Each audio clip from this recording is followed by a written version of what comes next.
Hi, everyone. Judge Andrew Napolitano here for Judging Freedom. Today is Tuesday, May 14th, 2024. Matt Ho will be with us in just a moment on how weak is NATO.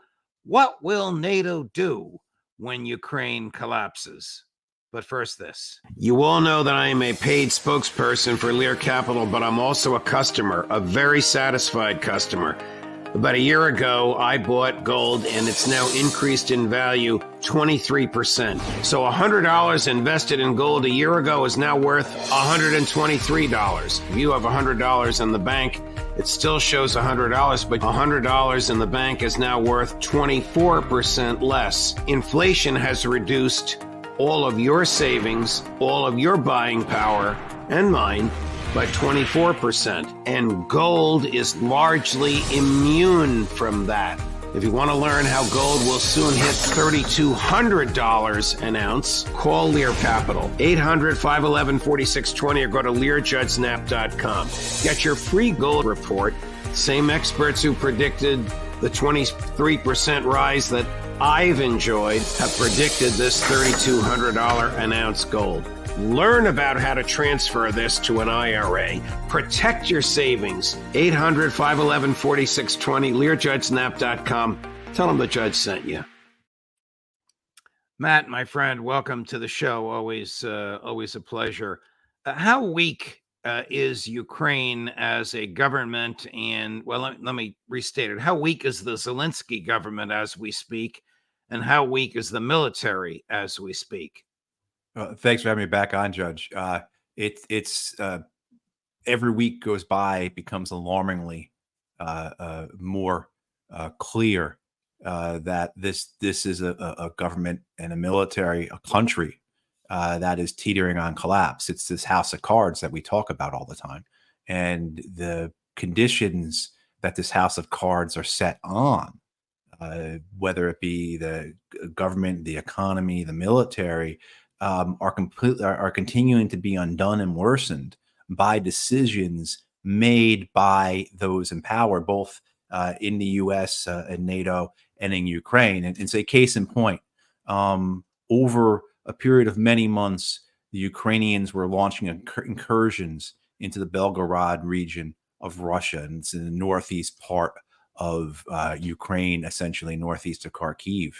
And the Russians warned them, if you continue this, we will have to act in response. And in particular, we'll have to push into Ukraine further and create a buffer zone.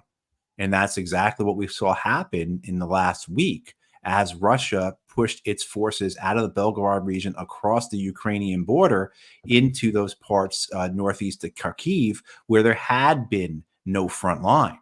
So where Ukraine and Russia share about a 1,400-mile border, I think, the front line is only 600 miles.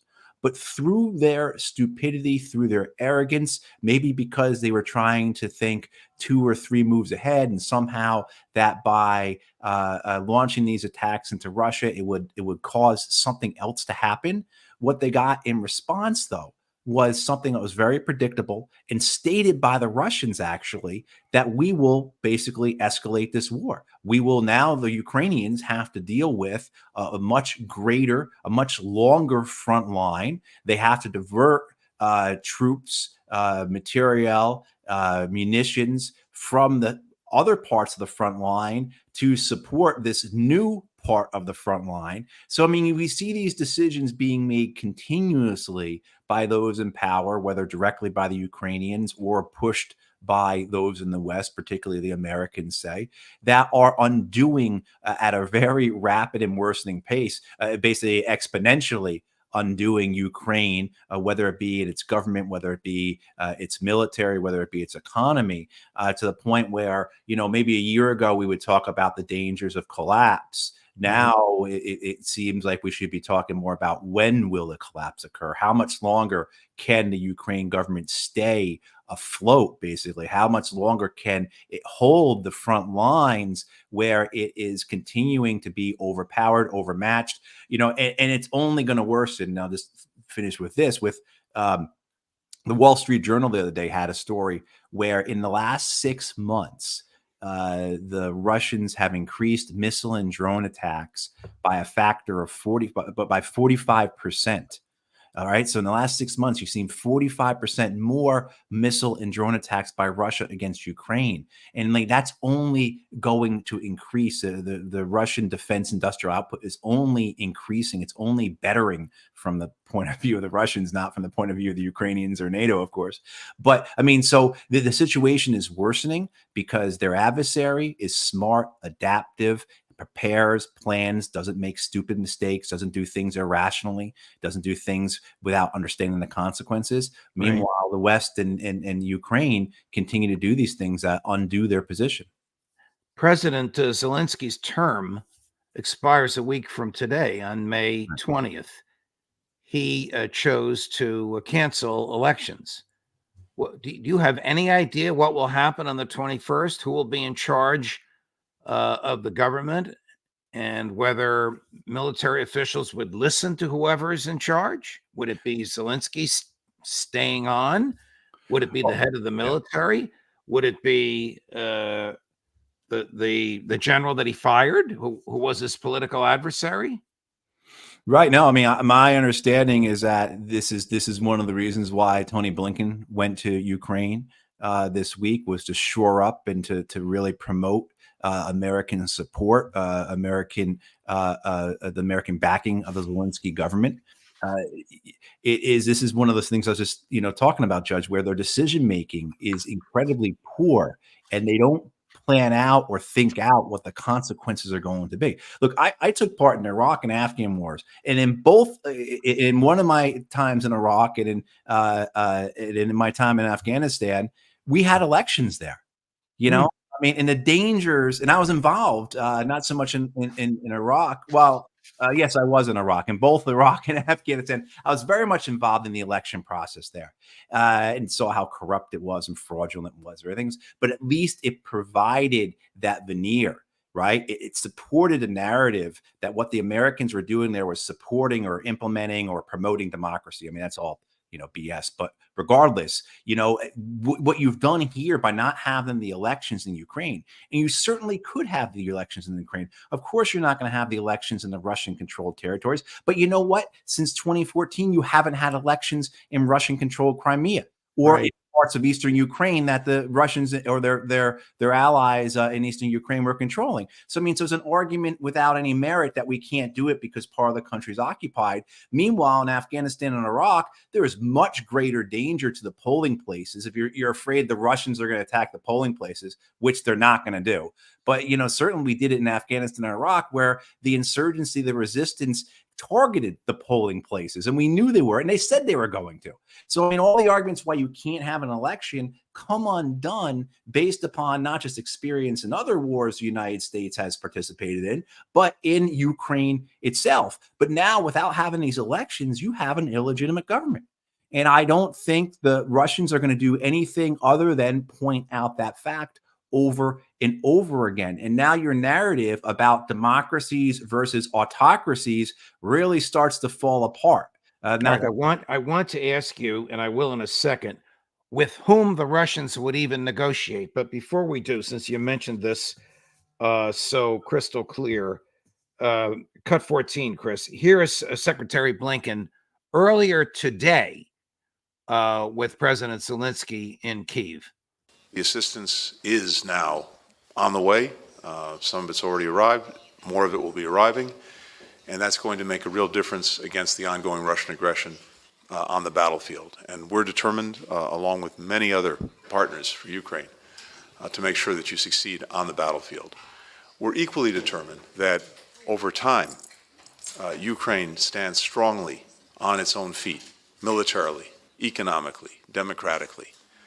A strong, successful, thriving, free Ukraine is the best possible rebuke to Putin and the best possible guarantor for your future. And for all of that, the United States is and will remain a committed partner.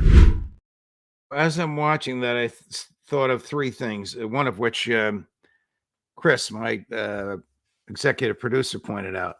That was a 3-camera shot. That looked like Fox News had put it together. I'm not being critical of Fox, but it was that caliber of Right. shot. That was far more gracious and elegant with the moving of the camera than anything Tony Blinken gets when he speaks at the State Department. The second thing I thought of is Henry Kissinger. It is dangerous to be America's friend. It is dangerous to be America's enemy. It is fatal to be America's friend. And here's Blinken, a successor to Kissinger, making these comments. The third thing I thought of is what I said before we ran this. I plan to ask you, with whom would Putin negotiate? Will the U.S., notwithstanding what Blinken just said, engage in regime change to facilitate negotiation? Would they overthrow Zelensky?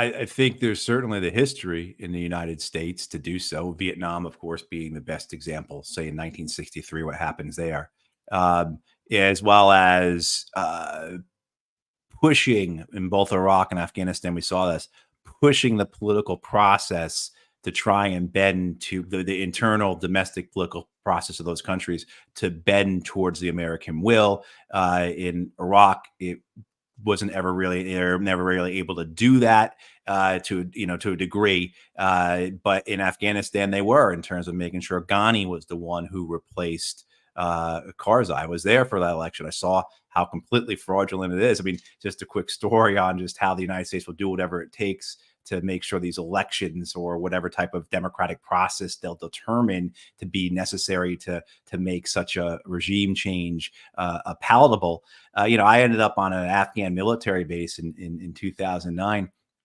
And so I guess it was with Karzai's reelection, and watching Afghan soldiers stuff ballot boxes, right? And when I reported that to the embassy, it was basically, we're just going to make pretend you never told us this.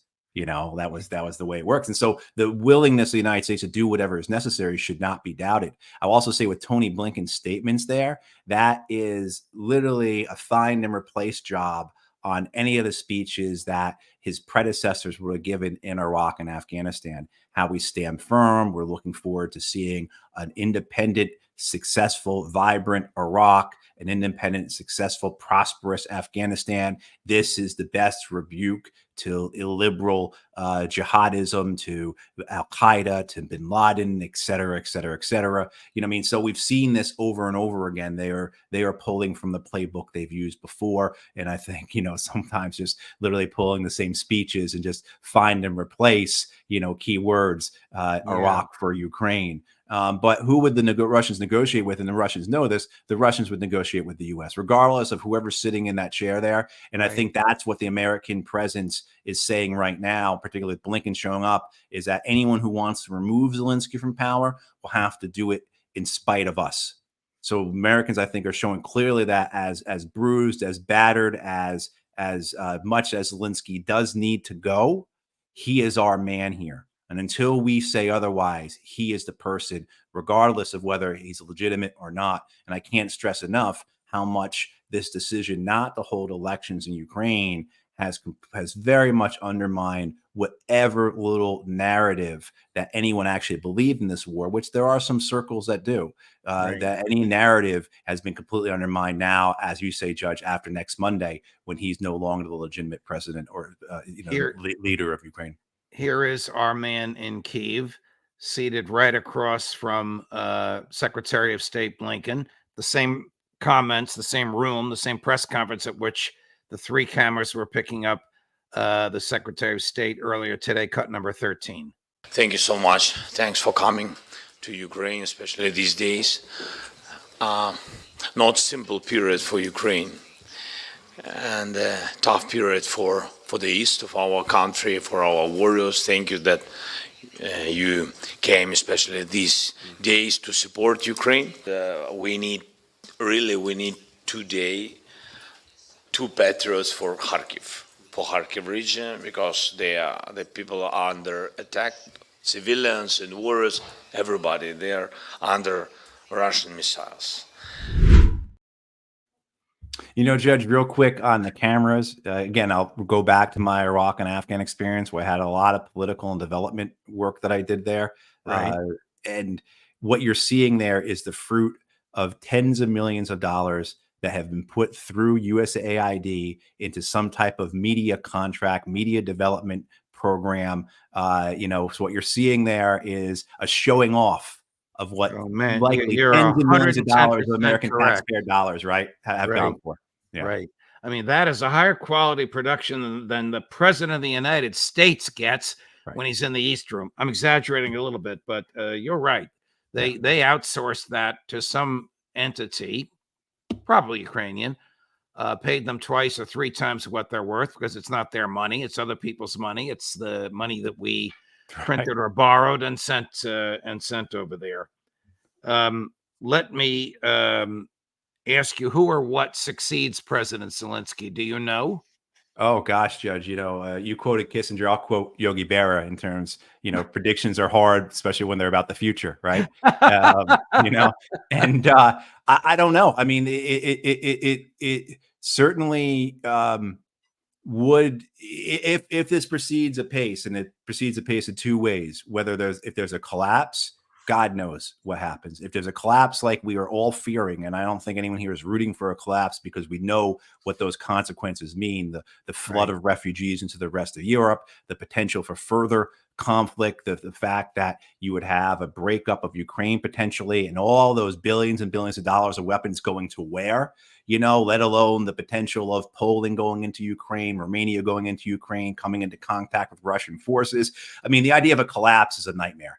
And so what would come out of that? Who knows? But in terms of the other possibility, which is minimal, but it's a possibility I think we were all cheering for and hoping for and advocating for, working for, that of a negotiated political settlement. Would the Russians be okay with the Zelensky government staying in place? I don't think so. I think most people would say that's preposterous, this idea the Russians would allow him to stay. Also, too, I don't know if Zelensky has that political capital to do so. And so I think what you'd have to see is you'd see some type of transition. Now, the problem being is that those who are strongest in Ukraine right now politically are those to Zelensky's right. There is not a block of powerful pro-negotiation, pro-peace, if you will, pro-reconciliation politicians within Ukraine who I think the United States, the Brits, NATO would be able to massage into power. That is in spite of what we know about where the Ukrainian people are on this war. I think we brought it up last time or 2 weeks ago, where there was a poll at the end of March in Ukraine that showed more Ukrainians by a minimal factor, 45 to 44%, but more Ukrainians support negotiations than fighting on to victory, whatever victory means. Aren't the people to his right the Nazis that the Russians absolutely loathe? They're no more going to negotiate with that crowd than they will with Zelensky himself. Am I right? That's exactly right. And that's one of the, when you start getting into negotiations, why potentially the Russians could allow for Zelensky to stay is because who else is there? So because that certainly that far right ultra nationalist Nazi power base in Ukraine, which dominated Ukrainian politics following the 2014 coup, which heavy relationship, tight relationship with the Americans and the British. Well, that is, of course, anathema. That's one of the points of the Russian invasion, right? One of their goals was denazification. So this idea of who would replace Zelensky, those on the right aren't in favor of negotiations anyway. Some of them might take something to have power, but the overall idea of negotiations is anathema to them just as much as having them in power is anathema to the Russians. So this idea of, okay, who then takes power? I mean, there. I shouldn't be saying there's nobody, because there's Klitschko, there's others that could go into a position like that. And I'm certain the Americans have a list, or I shouldn't say that. You would imagine the Americans would have a list, but that's imagining that's even a greater degree of imagination that the Americans have the competency, the wisdom, and humility to be preparing for such a thing. My experience would be something like that would be, you don't talk about that because that goes counter to what our narrative is. So don't even bring it up, because if Blinken or Sullivan, hear about this, they're going to be really upset. So maybe the State Department calls Columbia University and brings Mrs. Newland back for a few weeks. I mean, she's very experienced at overthrowing Ukrainian governments. We know that. I mean, certainly there are, and oftentimes it's people you never hear of who come into power. So it's those who are very good behind the scenes. But it's certainly this idea is an intriguing one. If you got to this point of negotiations, Russia has made it clear before they weren't interested in decapitating the Ukrainian government, and they could have at any point in the last 26, 27 months. I think it's pretty clear they could have put a Kinzhal missile onto, Zelensky's bedroom. And they've not done that. And Vladimir Putin said early on in this war, he was not going to kill Zelensky. He was not going to assassinate him. That's not what they were going to do. I think the Russians are clear about that. Also, too, you had this reality that the Russians and Ukrainians came so very close to a negotiated settlement, a negotiated deal in April 2022 that would have kept, as far as we know, the Zelensky government in power. So this also has to be a conversation the Russians have as well, right? Okay, who takes over? If we do get to this point of a negotiated settlement, what do we do? Is it politically acceptable to us in terms of our domestic audience, I'm speaking for the Russians here, to turn around and say, this is part of what victory looks like for us in Ukraine, is Zelensky staying in power? Can Putin sell that to his domestic audience? Because remember, a lot of people to what we would call Putin's right are in favor of a stronger hand in Ukraine. I mean, that's where most of the pressure comes from on Vladimir Putin, is this degree of you're not fighting hard enough in Ukraine. This was the Wagner group, the dead leader of the Wagner group, Prigozhin, his chief complaint: you're not fighting hard enough. The man that Sergei Shoigu is taking over for as the secretary of the Security Council, Petrushkev, he was, I believe, one of those who was also saying you're not doing it hard enough. So, I mean, would that be something that they could accept? So this is a fascinating thought of, okay, you get to this point, you have these negotiations, who then is acceptable, not just to the Russians, but of course to the Americans and the British and the rest of NATO, but then as well, who's acceptable to the Ukrainians? Who's going to have the validity that the Ukrainians are going to accept this person, this man or woman who was put into power as part of what everyone will understand, a defeat? Who is going to be able to take that and then have the political capital, the political space, the ability to manage and move Ukraine forward through that settlement and through post-year, reconciliation for the country as well as reconstruction? Just to move to a little lighter note, the subject is dreadfully serious, but the statements by the chief spokesperson for the government of the United States of America are absurd. Cut number one. There's been threats from Moscow in the last couple of days about striking British military facilities because of and also simulating nuclear drills as it sharply rises tensions because of weapons manufactured in the UK being used in the conflict. This says it could potentially apply to other allied countries as well, theoretically the United States. Do you have a response to that? Well, what I'd say, number one, is it's just reckless and irresponsible for the leader of a major nuclear-armed power to be saber-rattling the way that he is with respect to potential use for nuclear weapons. We monitor this and have continued to monitor this very closely. I can tell you we've seen nothing, even despite the reckless rhetoric, that would cause us to change our strategic deterrent posture. And look, lastly, if Mr. Putin and Russian officials are worried about their troops in Ukraine getting hit with weapons from other countries, then the easiest thing to do is just take your troops and leave.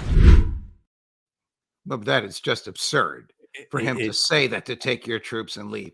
How about the natural, political, and legal right of the Russians to strike back at the British who are striking at them? It's just such an infantile, childish thing to say that can you imagine being someone who's not familiar with this war, not familiar with this conversation, not familiar with John Kirby, to come across this? Right? I mean, like, you would just be so struck at the right. I mean, who this person is a spokesperson for the National Security Council for the United States of America, and he makes these kinds of comments. And just as we talked about so many times before, the problem being is that when he turns around and goes back in the conference room and they talk policy, and the policy then is developed to support the previous narrative, not the current reality, this dominates that type of policy making. It's kind of like what I said before about don't let Blinken or Sullivan know you're making a list of who would take over or who would be a good person that would be acceptable to the Russians to take over in Kyiv in the event of a negotiated settlement.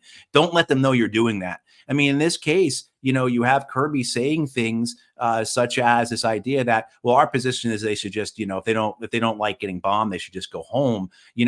How much of that actually infuses their decision making, right? Where you may have people at the NSC, at Pentagon, at CIA, state, wherever, who are trying to do their best to inform and educate and counsel their bosses, and they run into this type of attitude from Kirby of like, I don't want to hear it. They can just leave if they don't like it, as opposed to, hey, this is pretty serious. The Russians are saying they'll strike British targets if the Brits, right? And why do we not believe the Russians?